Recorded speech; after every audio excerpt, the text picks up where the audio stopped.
Assalamualaikum warahmatullahi wabarakatuh. Waalaikumsalam warahmatullahi wabarakatuh. Wah, kelihatannya hari ini sangat semangat sekali ya.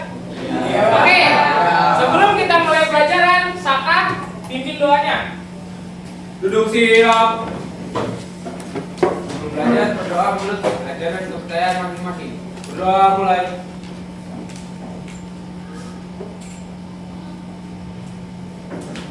Berdoa selesai, memberi salam.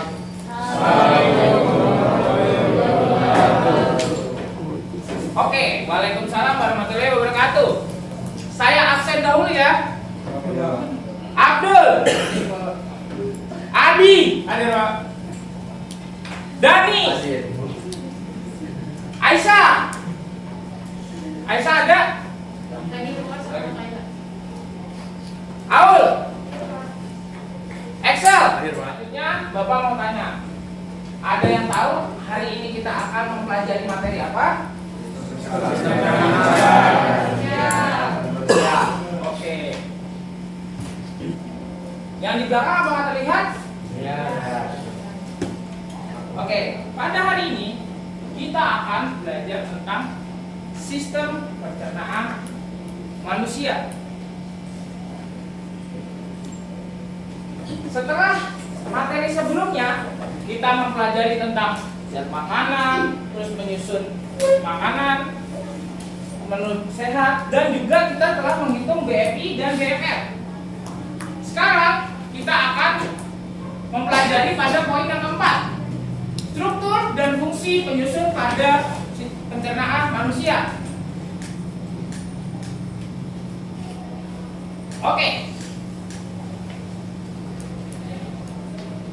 Pada pembelajaran kali ini, tujuan pembelajarannya yaitu yang pertama, menyebutkan dan menjelaskan serta menganalisis fungsi organ-organ yang terdapat dalam sistem pencernaan.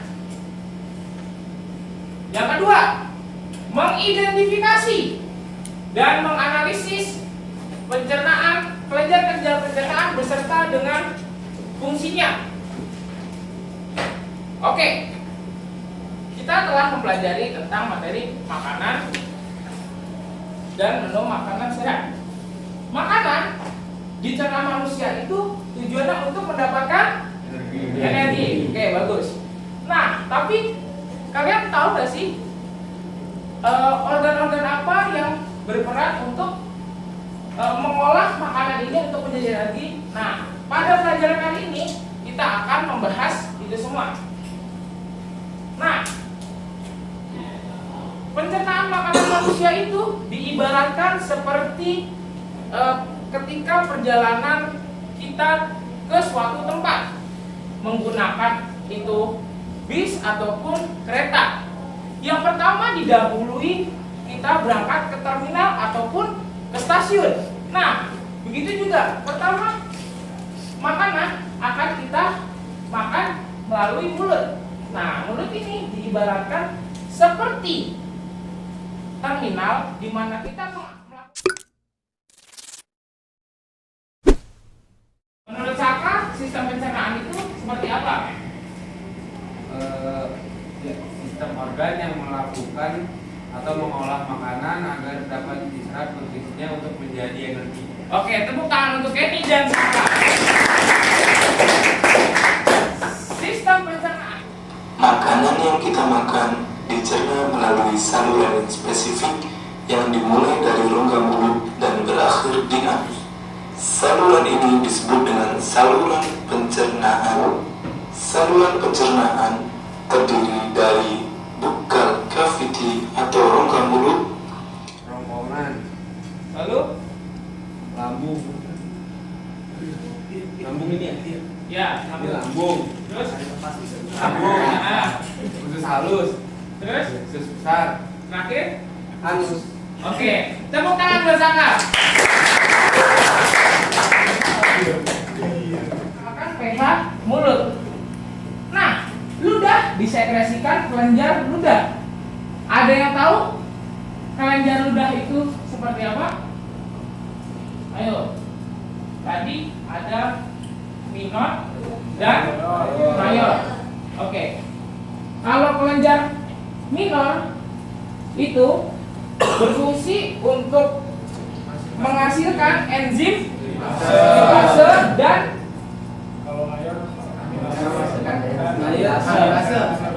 kalau mayor menghasilkan enzim amilase. Oke, tepuk tangan untuk kita semua. Nah, kalau mayor itu disekresikannya pertama ada di kelenjar parotis. Nih, yang ditunjuk sama pointer. Ini kelenjar parotis. Kedua ada kelenjar submandibularis. Dan yang ketiga ada kelenjar sublingualis. Jadi ada 3: parotis, submandibularis, dan sublingualis.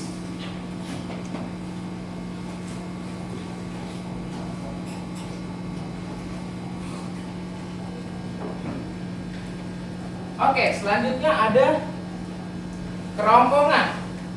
Kerongkongan fungsinya itu menyalurkan makanan, saluran untuk membawa atau menyalurkan makanan dalam bentuk bolus menuju ke lambung. Ini, lihat. Jadi dari sini langsung dikirim ke ini, lambung. Nah, bolus digerakkan di sepanjang saluran esofagus menuju lambung karena adanya gerakan peristaltik. Ada yang pernah mendengar gerakan peristaltik? Itu apa? Apa itu? Gerakan meremas. Oke. Nama lainnya kita sering sebut dengan gerakan gerakan remas. Nah, hal itu karena terjadi akibat kontraksi bergantian antara otot di sepanjang dinding esofagus. Jadi menyebabkan makanan terus terdorong hingga menuju ke lambung. Nah, kita lihat pada gambar. Di bagian atas ini itu ada katup. Nah, itu sering disebut dengan otot sphincter esofagus bagian atas. Dan yang di bawah yang menuju lambung itu namanya otot sphincter esofagus bagian bawah. Nah, kalau yang bagian atas itu tersusun atas otot rangka. Dia fungsinya untuk memfasilitasi masuknya bolus dari faring ke esofagus. Sementara esofagus bawah itu memfasilitasi masuknya bolus dari esofagus ke lambung. Oke, lambung. Kita sekarang bicara dengan lambung. Lambung itu tempat pencernaan mekanis dan iuri. Dimana jika dilihat di slide, lambung pencernaan mekanis ini terjadi karena adanya gerakan peristaltik akibat kontraksi otot lambung yang mengakibatkan bolus tercampur dan teraduk menjadi bubur atau biasa disebut dengan kim. Nah, kalian pernah tidak ketika sedang belum makan, kalian pernah mendengar perutnya nah, itu karena adanya gerakan mengaduk yang ada di bagian lambung. Karena gerakan mengaduk ini akan terjadi terus-menerus walau ada atau tidaknya terisi lambung oleh makanan.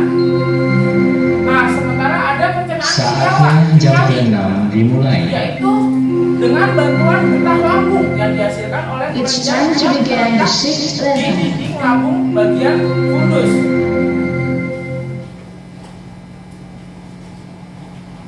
Kalau ini adalah struktur lambung. Yang pertama, bagian 1 itu adalah kardia. Ini bagian lambung atas dekat dengan jantung. Lalu ada fundus, bagian lambung yang membulat. Lalu ada 3 pilorus yang di bawah, lambung bawah dekat dengan usus.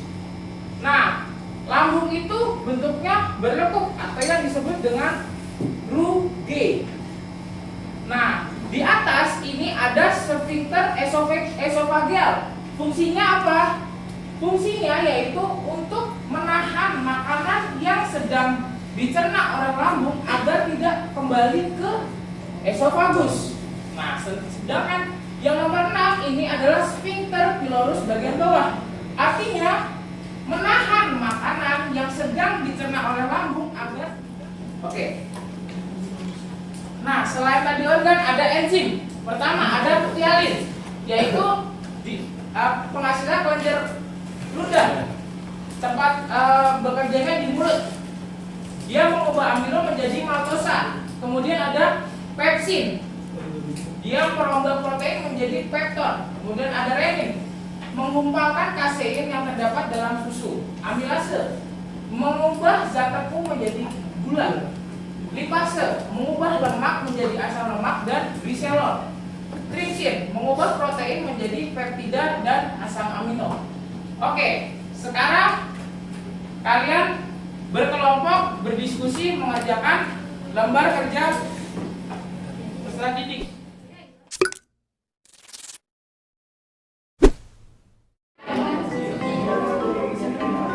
Ayo, waktu kerjanya cuma 30 menit.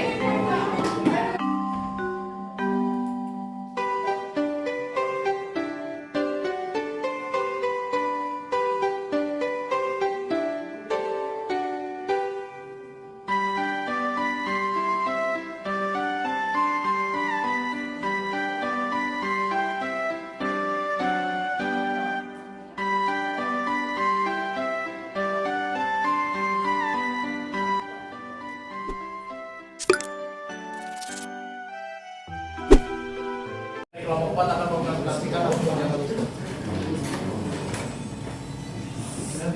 Kelompok kami terdiri dari saya dan Gina, 2 dari Putri, dan Eka Sari, 4 Bella Chelsea, 5 Nela Putri, 6 Dihareni. Kenapa? Nomor 1 itu mulut. Fungsinya adalah mulutnya makanan agar lebih mudah untuk ditelan dan diproses lebih lanjut oleh organ lain di pencernaan. 2 pylorus bagian lambung tengah yang membelah. 3 pylorus lambung bawah dekat usus.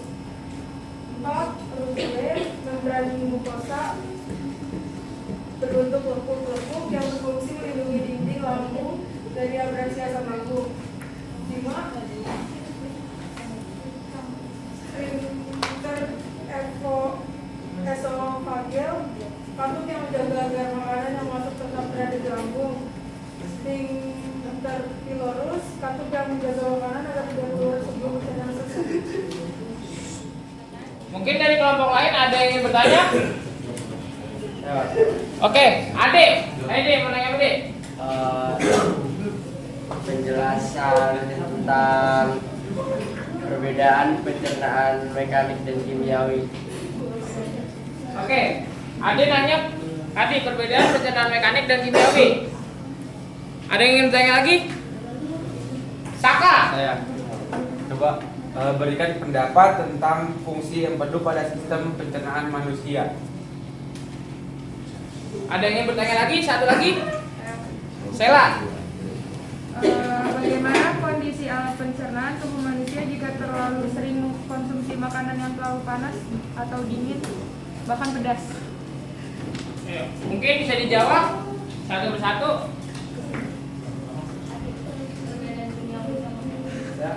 Saya akan menjawab pertanyaan Ade, apa perbedaan pencernaan kimiawi dan pencernaan mekanik. Kalau pencernaan mekanik itu nggak memakai enzim, terus waktu membuka bentuk makanan kayak menggigit atau sebagainya. Terus kalau kimiawi itu mengubah bentuk makanan menggunakan enzim. Apa jelas, Adik? Jelas. Terima kasih. Oke. Saya izin menambahkan. Kalau yang mekanik itu tidak melibatkan enzim. Kalau yang kimiawi itu melibatkan enzim pencernaan. Kemudian, kalau yang mekanik itu menghasilkan makanan menjadi partikel yang lebih kecil untuk memudahkan pencernaan kimiawi. Sementara yang kimiawi mengubah makromolekul kompleks. Pertanyaan dari kakak. Empedu itu memiliki peranan penting dalam sistem pencernaan. Empedu itu adalah cairan berwarna hijau kuningan yang mengandung pigmen bilirubin, biliverdin, urobilin yang diproduksi dan disekresikan oleh organ hati untuk kebutuhan kemudian disalurkan ke dalam duodenum atau usus 12 jari. Apa jelas kakak? Jelas Pak. Ya. Oke, yang ketiga terakhir pertanyaannya Marcella. Saya akan menjawabkan pertanyaan dari Marcella. Makanan yang terlalu panas atau dingin itu bisa mengganggu sistem pencernaan manusia. Ayo semua dengerin. Panas makanan yang berlebih juga bisa ganggu lapisan lendir yang melapisi saluran pencernaan. Makanan yang panas sering banget menyebabkan luka dan iritasi pada tenggorokan yang mengakibatkan peradangan yang mampu menyebabkan munculnya gejala panas dalam. Selain itu, makanan yang dingin juga bisa bikin sistem pencernaan mengkerut sehingga mempersulit proses pencernaan. Oke, jelas? Oke, tepuk tangan untuk kita semua. Ayo, boleh ditutup? Sekian dari Bapak Assalamualaikum warahmatullahi wabarakatuh.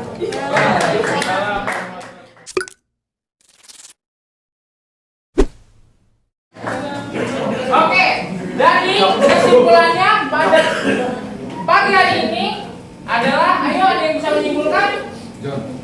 Simpulin siapa yuk? Fungsi sistem pencernaan adalah menerima dan mencerna makanan. Oke. Setelah mencerna, nutrisi tersebut diserap dan disalurkan ke seluruh tubuh melalui aliran darah. Oke, terus? Sistem pencernaan juga berfungsi untuk memisahkan dan membuang sisa makanan yang tidak bisa dicerna oleh tubuh. Alat yang berfungsi dalam proses pencernaan diantaranya mulut, kerongkongan, lambung, usus halus, usus besar, dan halus. Oke, tepuk tangan buat Satrio. Oke, kesimpulannya adalah yang pertama, pencernaan pada manusia dibagi menjadi pencernaan mekanik dan pencernaan kimiawi, di mana pencernaan mekanik tidak melibatkan enzim, sedangkan pencernaan kimiawi melibatkan enzim. Lalu, sistem pencernaan manusia terdiri dari mulut, kerongkongan atau esofagus, lambung, usus halus, usus besar, dan anus. Nah, terakhir kelenjar pencernaan terdiri dari atas kelenjar ludah atau saliva, pankreas, dan hati yang berperan untuk menghasilkan enzim atau getah pencernaan sehingga lebih mudah diserap oleh tubuh. Oke, sekarang duduk ke bangkunya dan mejanya masing-masing, kita evaluasi.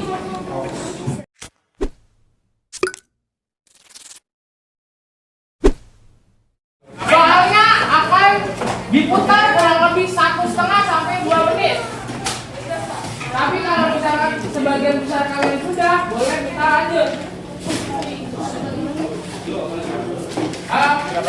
Mengisinya tidak perlu menggunakan soal, cukup opsi dan jawabannya saja. Ayo Pak. Oke, siap? Belum. 1, 2, 3.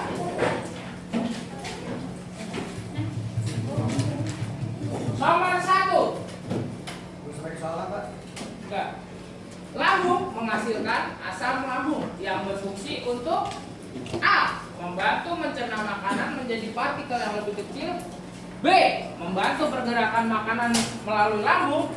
C. Memecah makanan secara kimiawi. D. Membunuh bakteri dalam makanan. Dan yang E. Membantu kerja enzim pada kerja usus halus.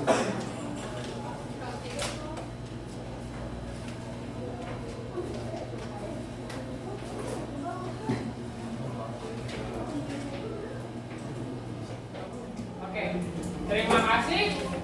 Wassalam.